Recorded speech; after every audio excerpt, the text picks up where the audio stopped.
I remember some time back, me and my friends were discussing about vegetables, and they made mention of curly leaf. I'm like, oh, I've been seeing this in the market though, and I never even thought of buying it because I'm just so used to my spinach. So today I said, let me give it a try, even though they warned me that it's very strong.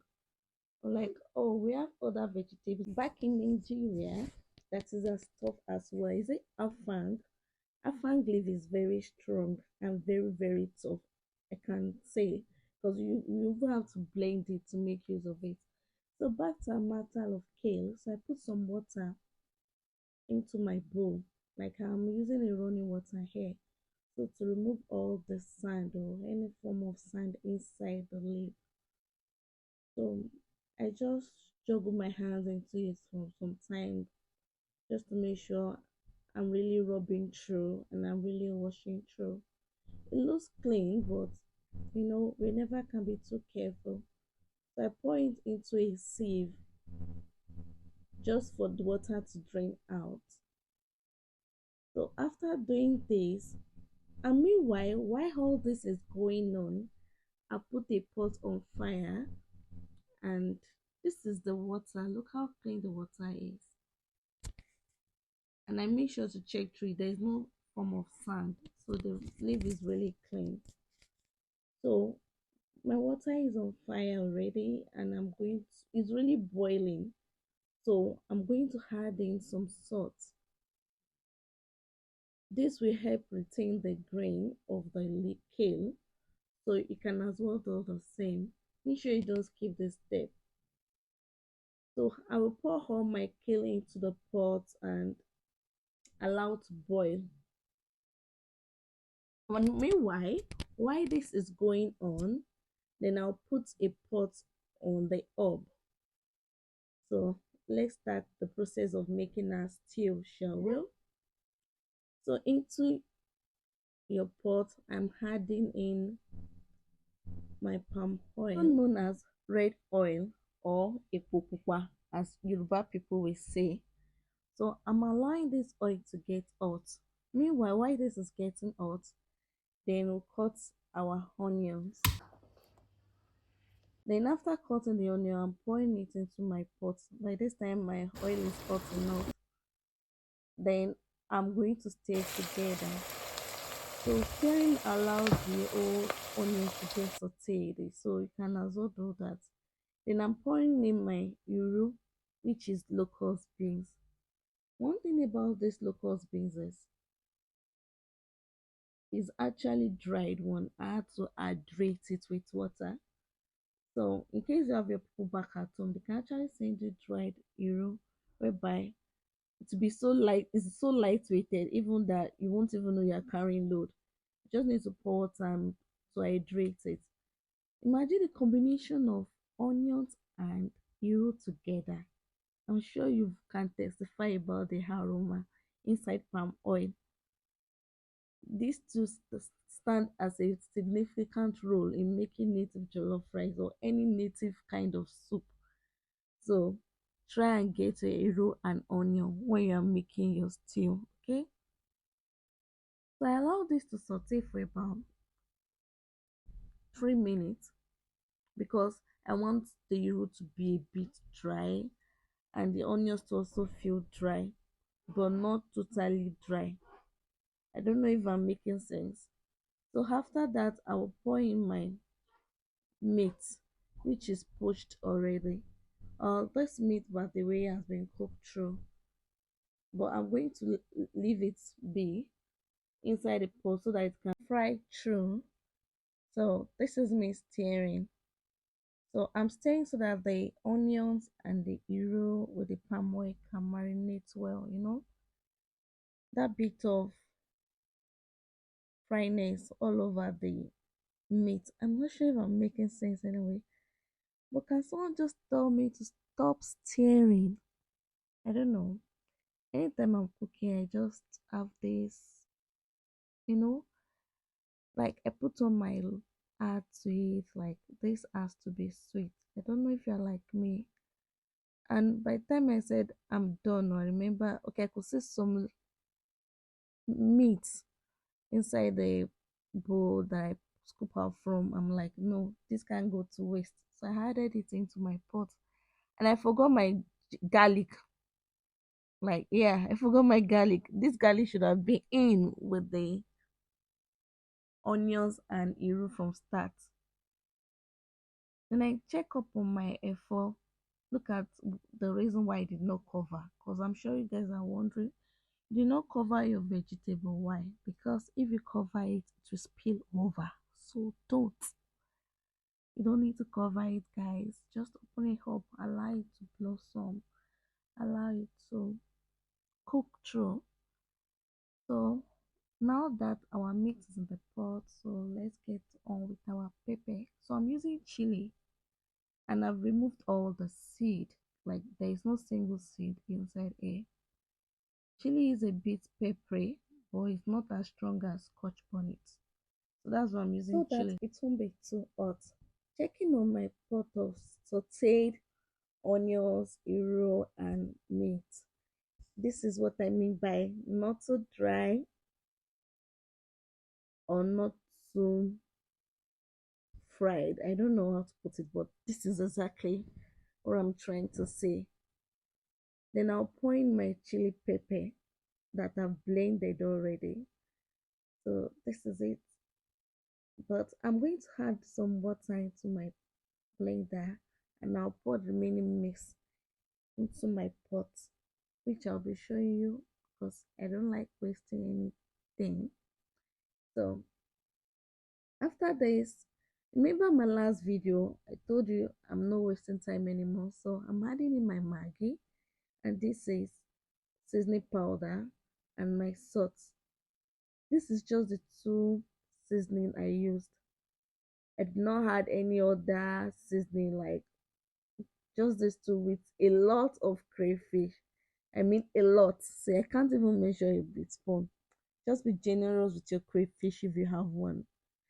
Then after all that, then let's mix. Yeah,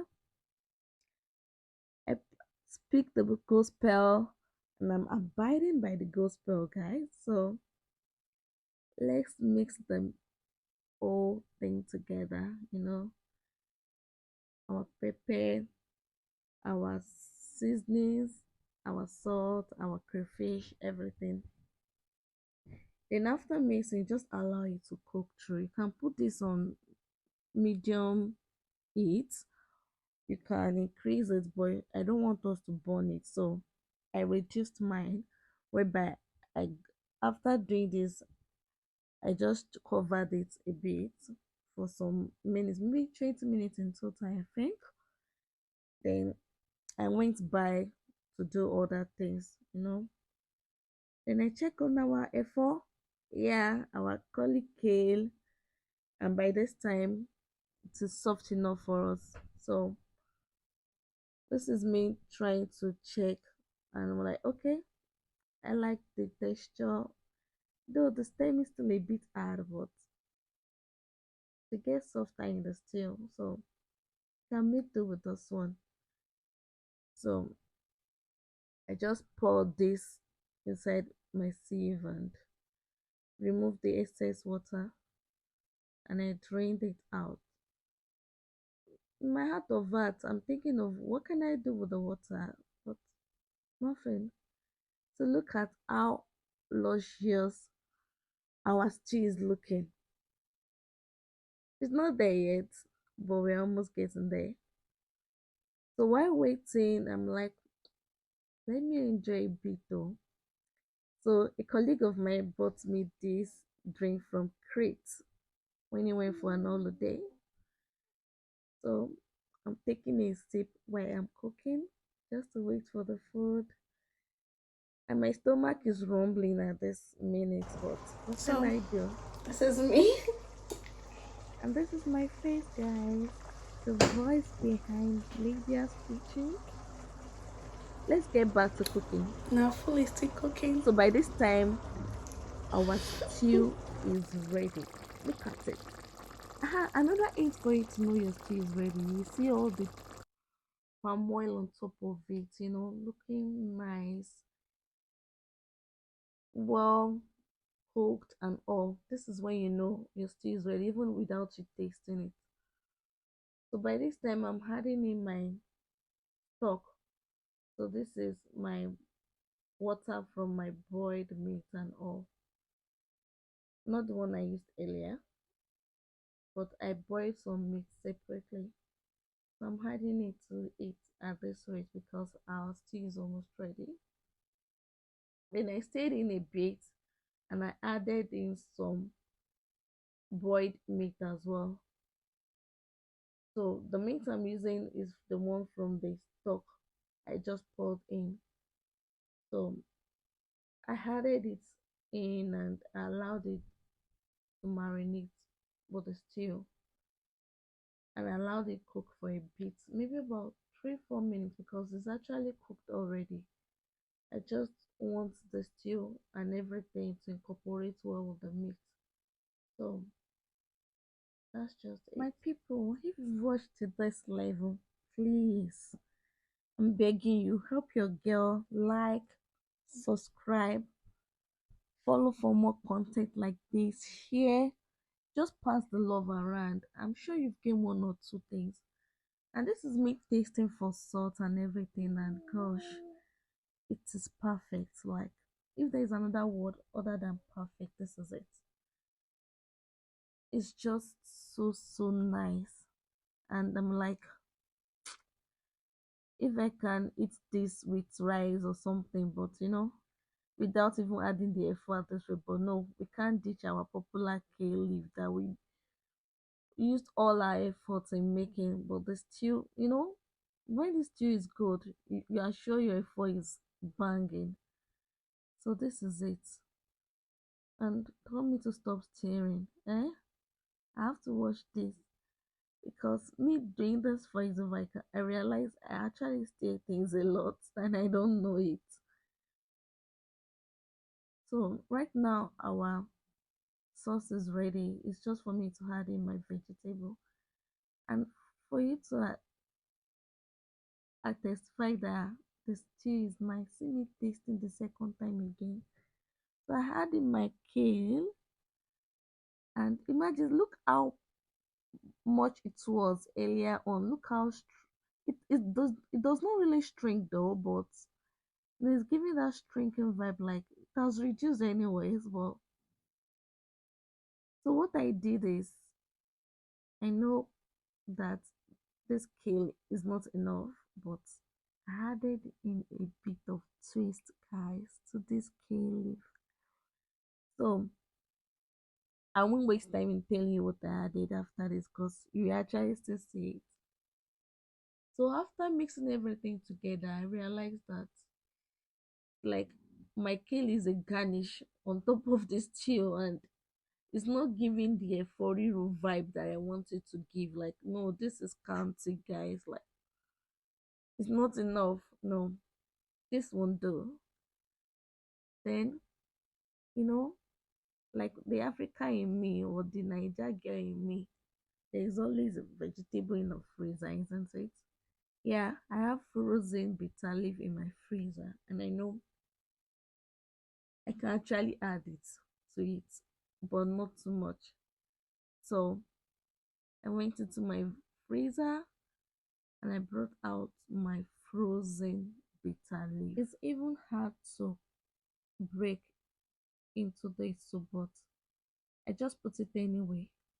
This stew is ready, but because I'm adding in frozen bitter leaf, so I just reduced my hob and I allowed the steam to cook through with the bitter leaf. So I put it around 3 and it helps with the volume of the grain in it, so it's not looking so scant like I use the kale as a garnish anymore. So the bitter leaf actually helps. So maybe when you want to do yours, make sure you get maybe 2 bags of bitter leaf or less stew or less pepper. Either ways work for you. So but this is what works for me, just to make sure the volume of the grain in the stew is enough, because I'm actually going to eat this with swallow, so I wouldn't want to be having a feeling like I'm using stew to eat swallow, so I wouldn't want that. So you can use kale as well. I mean, you can use bitter leaf as well. You might as well enjoyed it because I actually did. And for you to know this tea is really banging, see, I've been tasting and tasting and tasting. It's nice. You can say I've not had any salt or any other thing apart from the first one we had. But to tell you that this soup or this stew is really, really, really the number one. That's why I'm just eating as I go. If not of the cut, the good guy in me, I would have just scoop a whole stew inside the bowl and just eat with spoon. Like I'm like, no, that bowl will serve as a bowl of eba or something. I shouldn't do that. So this is the difference, guys. Our stew is ready. Our kale, colic kale stew is ready. So please subscribe to my YouTube channel, like, comment, just drop a comment below if you like this version of my voiceover. And if there's anything you want me to do, let me know in the comment section or chat me up on Instagram at Lydia'skitchen. I will respond as soon as I see your message. So this is it, guys. Our garlic cake stew is ready and is everything, guys, I must say. So what I did after was I just portioned them into my plastic bowl and I freezed. I left some out because I could only get 3 portion, or I portioned them into tray rather, and this is it.